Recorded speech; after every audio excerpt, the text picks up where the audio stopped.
क्या आप जानते हैं मृत्यु के बाद आप कहाँ जाएंगे? अगर नहीं तो महात्मा बुद्ध से जाने, जिनके दर्शन के लिए संपूर्ण भारत भूमि के महाश्रेष्ठ ही अपना धन कोष लुटाने के लिए तैयार रहते थे, वे ही भगवान इस साधन विहीन पंचशाल गांव में आ रहे हैं। इस समाचार ने जैसे अचानक गांव वालों को भाग्यवान बना दिया। देखते देखते गांव का कायाकल्प हो गया। गांव की समूची प्राकृतिक समृद्धि भगवान तथागत के स्वागत के लिए उमड़ पड़ी। सबके सब अपने हृदय की भावनाओं का अर्घ्य भगवान के श्री चरणों में चढ़ाने के लिए उत्सुक थे। इन भोले ग्रामीणों के भाव संवेदनाओं को भगवान बुद्ध अनुभव कर रहे थे।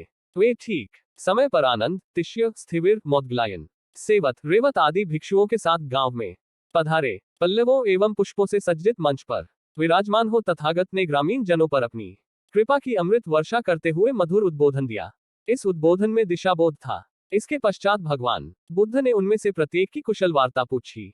बुद्ध के आशीषों को पाकर सबके चेहरे पुष्प की भांति खिल उठे। मिलने के इस उपक्रम में सबसे अंत में एक कन्या आगे बढ़ी। वह जुलाहे की बेटी थी। 18 वर्ष की आयु में ही उसकी विचारशीलता सभी को चकित कर देती थी। बुद्धिमत्ता से समवयस्क ही नहीं, गांव के वृद्ध जन भी हैरान हो जाते थे।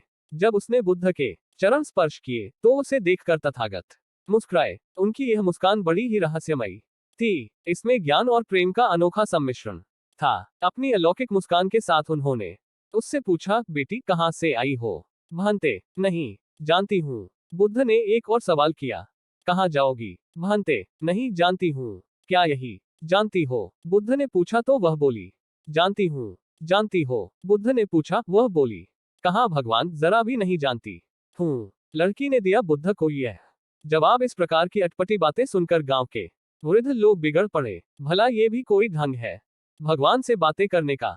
उसे डांटते हुए कहा, चारू, ये तू किस तरह से बात कर रही है?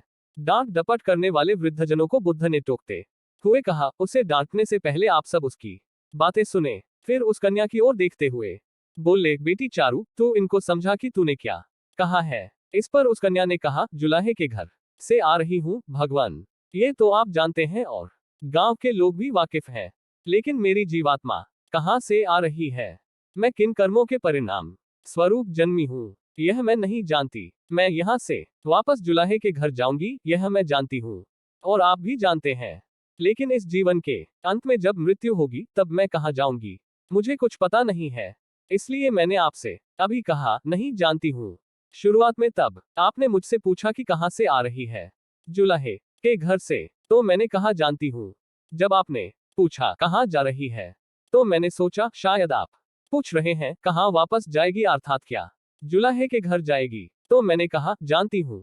पर मैंने जब आपको मुस्कुराते हुए देखा, आपकी आंखों में निहारा, तो मैंने सोचा नहीं नहीं, भगवान ऐसे साधारण प्रश्न नहीं पूछ सकते। वे जरूर पूछ रहे हैं कि कहाँ से, अर्थात किस लोक से आ रही है, तेरा जीवन स्रोत क्या है? तो मैंने कहा मैं नहीं जानती हूँ। इसी तरह आपके कहाँ जाएगी के बारे में मैंने सोचा कि आप पूछ रहे हैं मरने के बाद कहाँ जाओगी, तो मैंने कहा नहीं जानती।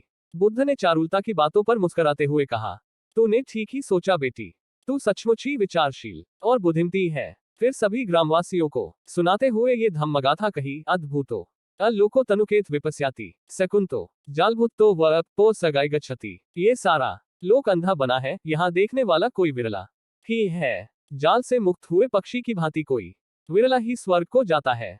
तथागत ने चारुलता से कहा, बेटी तेरे पास आंख है, ध्यान की आंख है, विवेक की आंख है। इसी कारण तू देखने समझने में समर्थ है। इन लोगों के पास आंख नहीं है, इसी कारण ये तेरी बातें समझ नहीं सके। आंख वाला जब कोई बात करता है तो नेत्रविहीन लोगों को समझ में नहीं आता। आंख वाला कहता है, कैसा प्यारा इंद्रधनुष है, तो जिनके पास आंख नहीं है वे उसे मूर्ख समझते हैं। इन सब के बीच एक तू ही है जो देखने में सक्षम है। अपने कर्मों के जाल से मुक्त हो, तू अवश्य अपने गंतव्य को पहुंचेगी। भगवान के इन बातों को सुनकर अन्य लोग भी ध्यान के लिए उत्सुक हुए ताकि वे भी नेत्रवान बन सकें।